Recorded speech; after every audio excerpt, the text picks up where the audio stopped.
पाहूया पावसासंदर्भात बातमी कोकणातून। सिंधुदुर्गमधील देवगडमध्ये जोरदार पाऊस बरसल्या वादळी वाऱ्यामुळे अनेक घरं ही उद्ध्वस्त झाली आहेत।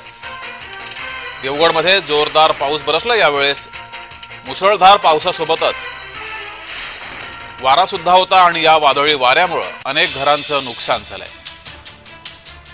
तरी दृश्य आपण पाहतोय, अनेक ठिकाणी झाडं सुद्धा उन्मळून पडली आहेत, तर अनेक घरांवरील पत्रे हे उडून गेलेत।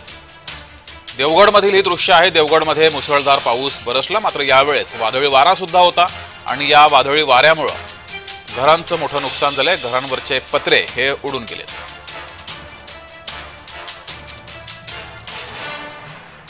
काल गुरुवारी संध्याकाळी देवगड परिसरामध्ये जोरदार वाऱ्यासह मुसळधार पाऊस झाला। त्यामध्ये देवगड तालुक्यातील आरे या गावातील ही नरेवाडीमध्ये एक चक्रीवादळ सदृश्य वादळ झालं आणि जवळपास 4 ते 8 घरांचं पूर्णतः इथे मोठ्या प्रमाणात, त्यातली 4-5 घरं तर पूर्णतः नष्ट झाली आहेत। मोठ्या प्रमाणात झाडं जी आहेत ती उकळून पडली आहेत।